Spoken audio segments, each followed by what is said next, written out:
Be seated, please.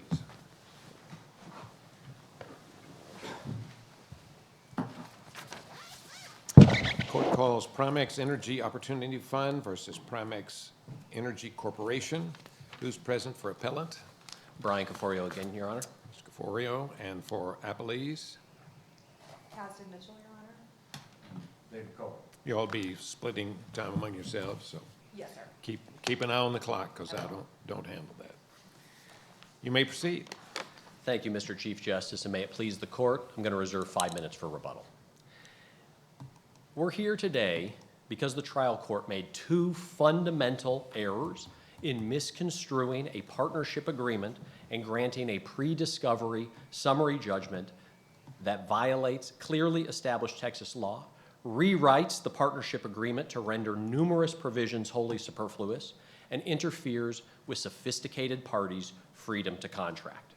Now, first, the trial court misconstrued the agreed-to terms in the partnership agreement in a manner that is completely incompatible with the actual language in the partnership agreement.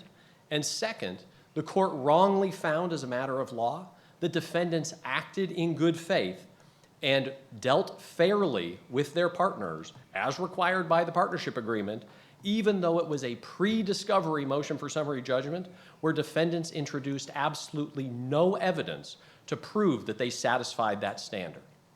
So for 35 years, the Texas Supreme Court has provided consistent guidance for the ordinary and common meaning of good faith under Texas law when it is not otherwise defined. But the legislature hadn't always liked that, and they've come in over and over and made it, no, it's narrower and narrower. I mean, you know, it used to be, if you were a fiduciary, you had to prove that you hurt yourself.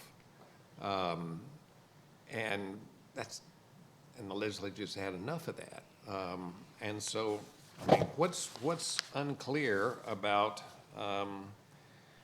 you know, the parts of 5.9 that says they can make a decision solely on the basis of the interests of the managing general partner desires to consider. Subject to the agreed duties. And the agreed duties mean our good faith. And that's why I wanted to say what the Texas Supreme Court has said that means. In 1992 in Crim Truck, in 2016 in Gulf Energy, and as recently in 2019 in Janvey, what the Supreme Court said that means is, quote, conduct that is honest in fact, reasonable in light of known facts, and free from willful ignorance. So that's 592 SW 3rd at 129. So you just plug that in to this contract, okay? So you're looking at 5.9 C2, and it says the other partners may decide or determine any matter in its sole and absolute discretion, taking into account solely its interests and those of its affiliates, excluding the partnership and its subsidiaries, subject to being honest in fact, reasonable in light of the known facts, and without willful ignorance. And that is completely consistent with Texas law. It is completely consistent with all of the other terms in this contract, and it does not render anything superfluous. So I'd like to invite the court's attention to two separate provisions in here that I think really crystallize this issue. Okay, so right after 5.9, we have 5.11. Okay, 5.11 is a carve-out to the duty of loyalty for PEC only. And what 5.11 says is, notwithstanding the existence of this agreement, the managing general partner, without having or incurring any obligation, may engage in activities that are competitive with the partnership. That's how you do a carve-out. That's how you write the text. And I would probably agree that these plaintiffs could not have brought a duty of loyalty claim against PEC for competing with the partnership, given this express carve-out in 5.11. I'd then invite you to take a look at 6.7E, okay, 6.7E, which says that Blackstone does not incur any liability or obligation for canceling a drag-along transaction. In 6.7E, Blackstone does not incur any liability or obligation for canceling a drag-along transaction. There is no corresponding provision in 6.7A or anywhere else in this agreement that says Blackstone does not incur liability or obligation for carrying out a drag-along transaction. There are 21 different times in this partnership agreement where the parties expressly agreed that a provision applies notwithstanding this agreement or notwithstanding the other provisions in this agreement. 21 separate times they wrote that. They didn't write it in section 6.7A. 5 separate times the parties expressly limited or eliminated other fiduciary duties. And every single time that they did, they said, except the agreed duties. So let me make sure I've got it. So you're saying we import common law good faith requirements into the contract that are not stated in the contract? Not quite in those terms. So what I would say is, and this is accepting defendant's argument, they say the way the agreed duties are written is that they can only apply to the minimum that Texas law requires. Now, I would fight that and say, if you're trying to have something reach the minimum, it's sure an odd way to write, it applies to the maximum, and it's sure odd to eliminate all the others, but expressly not eliminate these. So I would say that's a really obtuse way to put that in an agreement. But let's accept it. Let's look at what the minimum is. And the minimum, you can go to Crim Truck, their own best case, and what that court said in 1992 is a fiduciary duty encompasses, this is the quote, at the very minimum, a duty of good faith and fair dealing. The duty of good faith and fair dealing requires the parties to deal fairly with one another. So that's the minimum duty. That's the absolute minimum. We think it's above the minimum, but that's the minimum. There is that duty to deal fairly. And then the Supreme Court expanded on that in Gulf Energy. It expanded on that in Janvey and says, here's what good faith means as a matter of law when it's undefined. It means honest in fact, reasonable in light of the known facts, and without willful ignorance. So I've got a question just on how you prove a lack of good faith. If you're correct that it's generally going to require discovery and investigation into a party's subjective state of mind, does that mean that you're never going to be able to resolve a good faith issue as a matter of law? No, we would not take that Okay. position. Okay. We would say that there are many circumstances where you could have evidence that what you did was reasonable in light of the circumstances. We don't have that here. What we have here in the record, and it's in there multiple different times, but one example is CR 1479. It was Exhibit 7 to PEOF's opposition to the motion for summary judgment, and it has a valuation of this Texas oil and gas company of between $1.9 to $2.5 billion from 1 month before this transaction. That's the evidence in the record for what this is worth. You have the defendant Doyle, who said, I know this is a bad deal. I've been told by Blackstone executives we're divesting from oil and gas, and so we're just taking any deal we can get.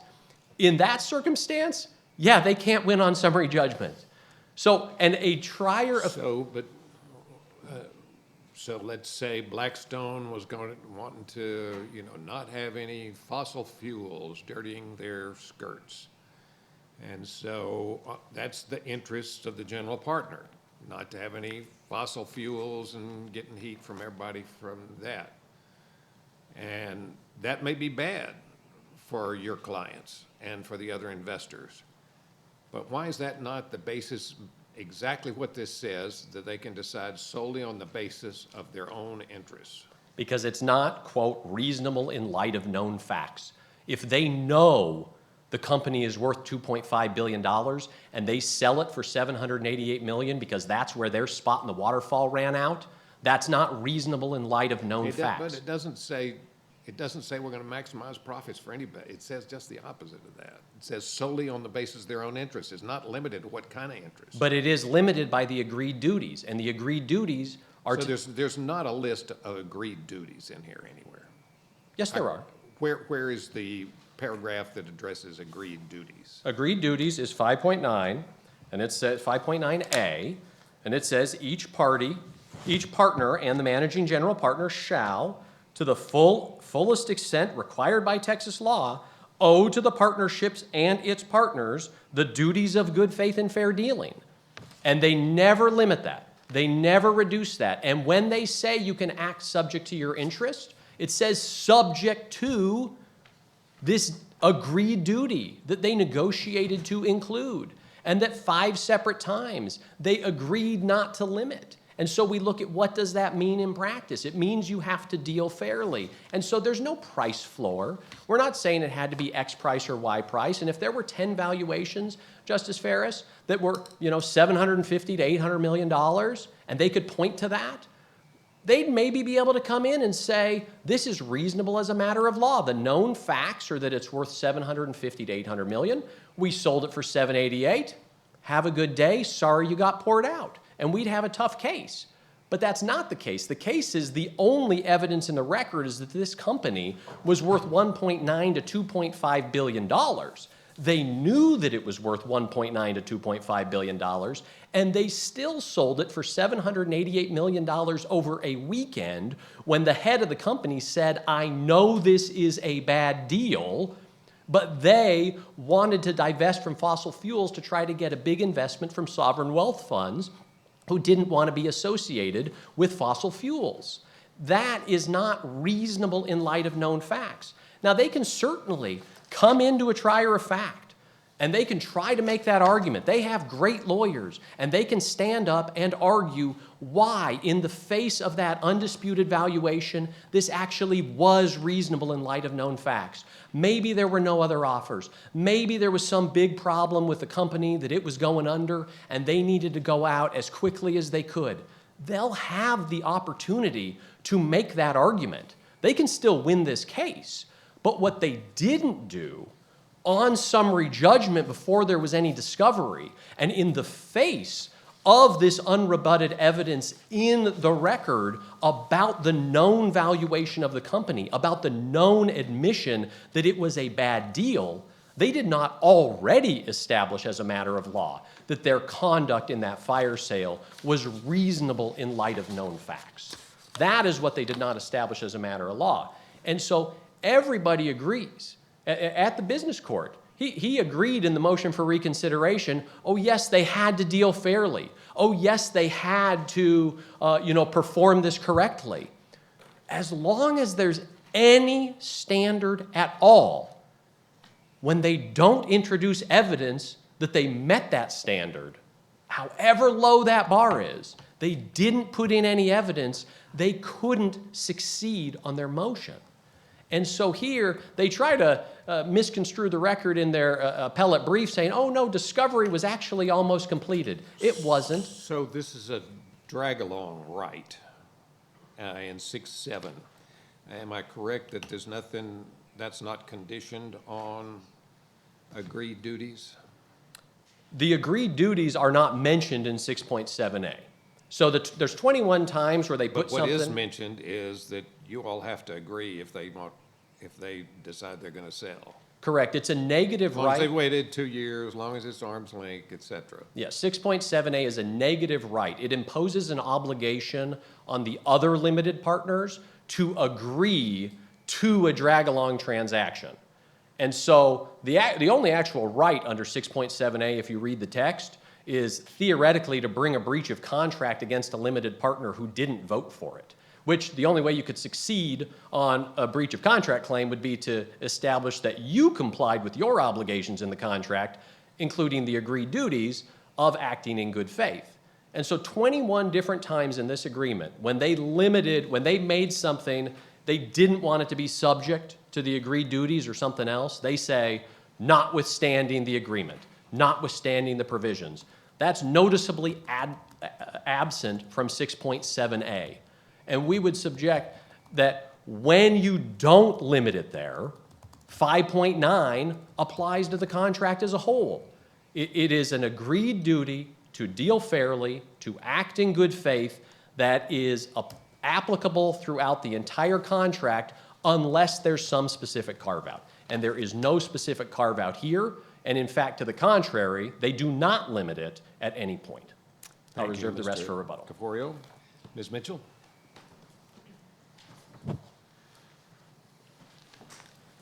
Good afternoon, Mr. Chief Justice. May it please the court, Kasdan Mitchell. I'm going to argue the summary judgment issues, and my co-counsel, Mr. Cole, is going to deal with the balance of the issues in this appeal, principally personal jurisdiction in 91A. In exchange for hundreds of millions of dollars in much-needed capital from BPP, the partnership in this case expressly agreed that after certain conditions are met, BPP could exercise a drag-along right. That right, by its nature, involves a transaction that is against the interests or the wishes of the other partners, or else they wouldn't need to be dragged along. Appellants do not contest that BPP satisfied the conditions of 6.7, that 2 years had passed since the effective date, that the sale was to a third party, that it was an arm's length transaction, and that it constituted an exit event. Instead, they ask this court to invalidate the transaction based on statutory duties. But consistent with Texas's longstanding policy favoring freedom of contract, the Texas Business Organizations Code imposes only minimal duties on partnerships. And even then, parties can largely contract around them. That's exactly what the sophisticated parties did here. Indeed, as the Chief Justice mentioned earlier, the parties expressly agreed that the managing partner could act, quote, in its sole and absolute discretion, taking into account solely its interests, end quote. Subject to Clause A. Correct, but I don't think you can read the agreed duties to mean the exact opposite of what is provided in the first part of that sentence. So what does it mean? I'm sorry, what did you say? So what Your Honor? does it mean? His So I- argument is when you said to the maximum provided by law, and you say that means the minimum provided by law, so actually, sometimes you can say the opposite of what you mean, right? I don't think that's the right way to read 5.9. It's really, if you look at the intersection of subsection A and subsection B, what the parties were doing is establishing a bare minimum. So subsection A says each partner and the managing general partner shall, to the fullest extent required by Texas law, that's basically saying, you know, we're going to do everything that's required and nothing more. And then you see different language used in 5.B, which says 5.9B, to the fullest extent permitted by law. And so that's different language. And in there, they talk about how the party shall not owe any fiduciary or similar duty whatsoever to the partnership. So if you look at those two provisions together, it's basically saying we're going to do what Texas law requires and no more. And to answer your question, Justice Field, about how these provisions intersect with the statute, if I could just walk through the way I think that language intersects. So in 5.9a, the provision provides that the duty it's to the fullest extent required by Texas law with respect to the duty of good faith. So then you look to the Texas Business Organizations Code. And the good faith provision in 152.2b says that partnerships cannot, and this is in B4, eliminate the obligation of good faith except that partners by agreement may determine the standards by which the performance of the obligation is to be measured if the standards are not manifestly unreasonable. Here, the parties provided the standards for exercising the drag-along right. It had to be 2 years later, third party, arm's length. It couldn't be self-dealing. I mean, that's what those requirements. And it had to be an exit event. And so long. Let me ask you there, manifestly unreasonable, is that a fact question for trier of fact, or how does that work? The most recent Texas appellate court case that we could find, so there aren't any Texas cases defining that. I think the inclusion of manifest makes it not necessarily a fact question. It's, is it obvious on its face? If it was just unreasonable, that'd be a fact question, but if it's manifestly unreasonable, then There may be some instances in which just unreasonable wouldn't, but certainly the addition of manifest, which just the plain dictionary definition says obvious to the senses, wouldn't require fact development. Nor have they argued that a drag-along provision itself is manifestly unreasonable, and that would be inconsistent with law in this state. Across the country, Delaware courts have recognized that they're common provisions. We found a CLE from Texas M&A practitioners talking about drag-along provisions. They're in fact in model forms, so there is nothing manifestly unreasonable about a drag-along right. I guess what confuses me is if the standard of the drag-along provision is you have to do A, B, and C, then why include the language about the good faith duty or the agreed duties? So 5.9 applies to the contract entirely. So what that's saying is, you're subject to the minimum required by state law with respect to good faith. And then you go look at the statute. What does the statute say? And it says the parties can eliminate good faith unless they otherwise provide standards. And then in the case here, we're talking about the drag-along provision, and the parties plainly provided the standards that were governed. So if 5.9 was a part of 6.7, it may be a different question, but that's a general provision that governs the parties generally. It doesn't speak specifically to the drag-along provision. And the drag-along provision, to the Chief Justice question, doesn't speak specifically to the agreed duties either, so you have to read them in concert. And one interesting thing about the drag-along right, as opposed to the other provisions that the other side is emphasizing, is it's a bespoke provision to Blackstone. So this was something specifically negotiated with the funds, that if they're going to take this influx of hundreds of millions of dollars of cash, yes, Blackstone had to wait 2 years, had to be to a third party, arm's length, and so forth, but they permitted Blackstone specifically to exercise this right, and that's the party's bargain that the business court enforced. And I don't think you can read agreed duties and kind of the minimum requirements of Texas law to undo the very preceding clause that allows the parties to act in their sole interest. And just to put a finer point on that, it's not just in their sole interest, it's with absolute discretion, taking into account solely their interests. So that's exactly what the parties bargained for, in addition for the much-needed influx of cash. A few other points I wanted to raise in response to the earlier argument. For the other provisions that the other side spoke about, first of all, those weren't really a focus of their briefing, but I take the court can look at the agreement in its entirety. In 6.7e, where it talks about canceling a drag-along provision and having no liability or obligation, with respect to canceling, the parties could set their own limits. With respect to the exercise of the drag-along right, the parties could set their own limits, and the limits that they set were provisions requiring arm's length, third party, and the passage of time. In addition, the other side relies heavily on the Gulf Energy case. That was a case involving the Texas Railroad Commission and a statute, and the Texas Supreme Court said in that case that the legislature can make good faith, can impose measurable, objective criteria to good faith. And that's exactly what the standard to be measured language in the TBOC allowed the parties to do here. So has any Texas court construed 152.002? Not that I'm aware of with respect to the issues here. So that's of course what makes us nervous. We have to be the first one. And we can't, surely it got to mean something. You can eliminate the duty of care, but you can't eliminate the duty of care, but you can determine the standards. So to make that mean anything, it can't mean you can eliminate the duty of care, but the standard you can adopt is you don't owe a duty of due care. You couldn't do that. Correct, Your Honor. And you couldn't say, or the standard measured is standardless, something like that. And the standards for good faith is you can act in bad faith. It couldn't do that. Correct. So what kind of standards does that mean? I mean, I guess you could say it's duty of care, it must be clear and convincing, or, beyond a reasonable doubt, or something like that. Is it, just to follow on with that, is it the fact that this can be done in an arm's length transaction, is that like what kind of Is that a salvages standard? some measure of good faith? Is that it? It does. What it says is the parties can establish their own standards. And here, I think to Justice Ferris, your point, the standard here is that it has to be arm's length. It also has to be a third party. And they also built in a buffer of time. I'm not sure that if you eliminated one of those, that we'd all of a sudden have a good faith problem. So if the sale had been for $1, so long as it's arm's length and within the relevant time frame, that would be enough.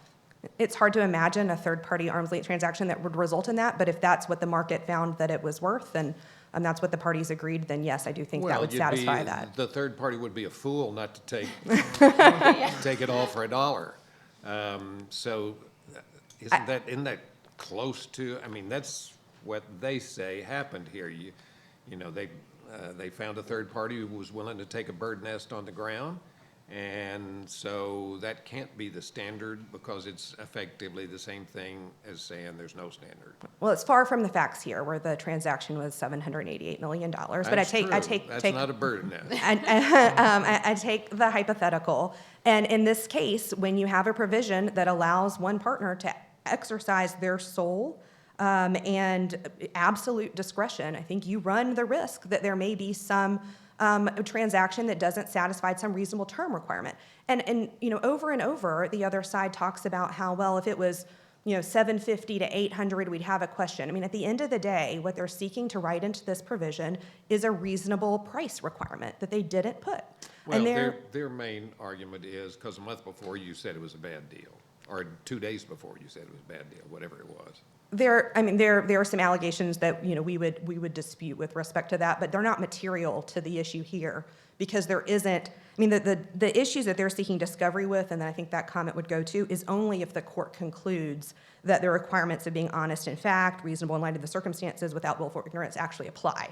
And the parties didn't, you know, they have a contract that doesn't import those implied common law duties into their decision. So those issues and the discovery they're seeking are two legally irrelevant issues. If they want a discovery on whether 2 years had actually passed or whether the transaction was in fact arm's length, this would be a different case. The discovery they're seeking, which by the way, they didn't even comply with the Texas rules of putting in an affidavit saying what discovery they needed under 252. But even if they had complied, the discovery they're seeking has nothing to do with the standards that the parties agreed would govern when a party could exercise a drag-along right. And just one other point before I turn it over to my colleague, unless the court has any other questions, is the fair market value requirement is all over this contract, as is a unanimous consent requirement. There is no pricing minimum, no reasonable pricing term anywhere to be found in 6.7, and the freedom of contract in Texas is at its zenith between sophisticated parties, and they agreed to allow Blackstone to exercise this drag-along right, subject to criteria that Blackstone followed to a T. So for those reasons, we'd ask the court to affirm the summary judgment. Thank you, Ms. Mitchell. Mr. Cole? May it please the court, I'm here in a distinct proceeding, I think. But notwithstanding that, I want to talk about one of the 21 examples where notwithstanding is used. It's section 13.9, and that's what leads into the exclusion of liability for the Blackstone entities and Mr. Doyle. That provision is very clear, and there are two counter-arguments made against it that I just wanted to air out in my time today. There's an argument that, well, there's some question about what kind of third-party beneficiary relationship that creates that's moot. PEC is a party to the agreement. They appeared, they joined the request for dismissal. There's no dispute about that.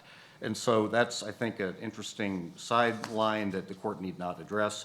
The other argument is that this somehow interferes with section 152.002 about partner duties, some of the topics that we were just discussing, but the people that are the beneficiaries of this provision are not partners in the first place, and in fact, they have an obligation to do what they're told. And so once the decision has been made to go forward with this drag-along sale, PEC and the various individuals are then obligated to do that, which is why you have this kind of provision, because they're complying with what they're supposed to do under the terms of the agreements and not engaging in independent tortious activity.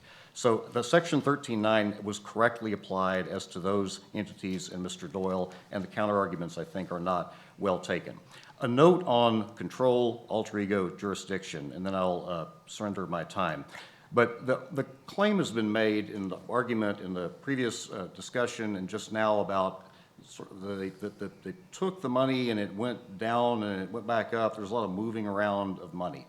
But the actual allegations, and these are gone through in our briefing, but it's worth just focusing on those for a second about what control allegations are actually made to support that claim.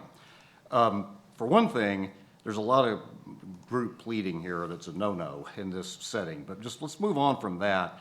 You've got 3 of the allegations. Let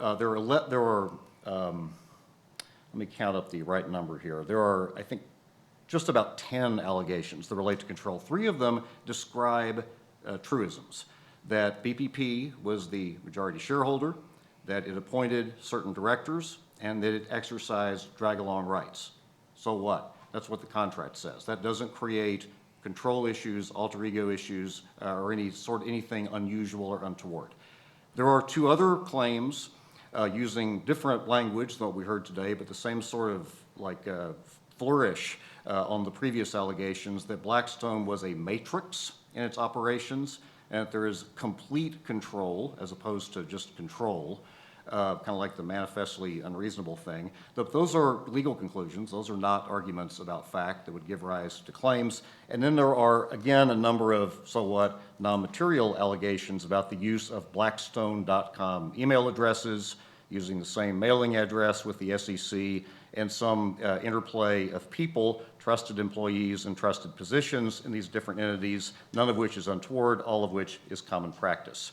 And the final argument, the alter ego argument, there's nothing that suggests there was some confusion about which entity somebody was dealing with. These documents are exhaustive in their detail about who does what, and there's no claim that someone thought it was Blackstone number 1, 2, 3 as opposed to Blackstone number 4, 5, 6, or something like that.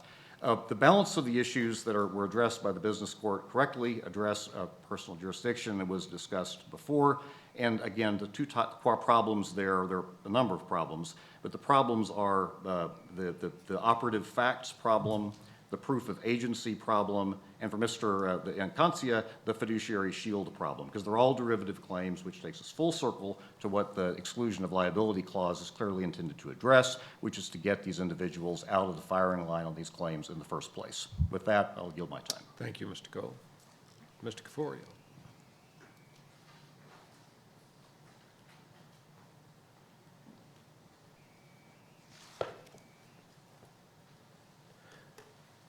Thank you, Your Honors. I want to start, just to clarify, my colleague argued that we don't seek to enforce any contractual duties, only statutory duties. That's not correct. We seek to enforce the contract as written that includes the agreed duties of good faith and fair dealing that the parties expressly declined to ever limit or eliminate, even though they did it to every other fiduciary duty. We agree that the freedom to contract is sacred in Texas. We agree that you need to enforce the contract as written, and there is only one side that is promoting the terms of a contract that are consistent throughout, that doesn't render a single provision superfluous, but it does if you accept defendant's argument. And so look at 6.7e. Counsel got up and said, what's so important about 6.7a is that it's a bespoke provision only about Blackstone, and that means we really need to look at it. So 6.7e. 6.7e is only about Blackstone, and it says that Blackstone does not have any liability or obligations if it cancels a drag-along transaction. That provision would be wholly and completely superfluous if you accepted their argument that the agreed duties means nothing, that subject to the agreed duties means nothing, and that they could always act solely in their own interest and only at their discretion. Then you wouldn't need to put in a provision limiting their liability for canceling a transaction. They always had the right to cancel a transaction. That's solely in their interest. It's unconstrained by the agreed duties. But these sophisticated parties who were lawyered up the wazoo put in 6.7e and said, we need to protect Blackstone if they pull out of a drag-along transaction. There is nothing in there that says their liability is limited or that they don't have obligations for executing a drag-along transaction. So we would submit that the language in this contract, the actual terms that the parties agreed to in this contract, matter. So when 21 separate times the parties wrote, notwithstanding the agreement, or notwithstanding the provisions of the agreement, so that they could provide a carve-out of some right or obligation unconstrained from the rest of the agreement, and they didn't put it in 6.7a, that matters. We submit that when 5 separate times the parties limited or reduced every other fiduciary duty, and they did not do so to the agreed duties of good faith and fair dealing, that matters. What do we do with the argument that the time frame, the arm's length transaction, that those are essentially defining good faith and that the parties are allowed to do that? I would say that's inconsistent with everything else in the contract. And so Is there any case, though, that, as both sides have said, the case law on this is sparse. Sparse, yeah. And so you have language that says you can set the standards. Sure. And so I think 5.11 is really the best comparison here when you see the language that these parties demonstrated they knew what to do. So in 5.11, when they wanted to give a carve-out to the duty of loyalty, which that same statutory scheme says you may put a carve-out in there, they said it expressly. And they say there is no obligation or no liability if you compete with the partnership. So they demonstrated the clear ability to put a carve-out, remove liability or obligations when that's what they wanted to do. And they did it those 21 other times. They did it when they didn't reduce the agreed duties at any point in the agreement. And so we submit that that language choice, that agreement matters when they choose not to put that in 6.7a. If they had said in that provision, A, B, and C, 2 years, arm's length, and if you meet all those, there is no obligation or no liability, as they put in 6.7e, we'd have a different argument. But that's not the language in this contract. The language in this contract is that they have to act in good faith and fair dealing. And what that means at a minimum under Texas law is that it was reasonable in light of the known facts. And when the only known facts in the record are that this company was worth $2.5 billion and they gave a $1.8 billion haircut so they could get out of Texas as quick as possible, there is a fact question as to whether they dealt fairly with their partners as they were contractually required to do. Thank you.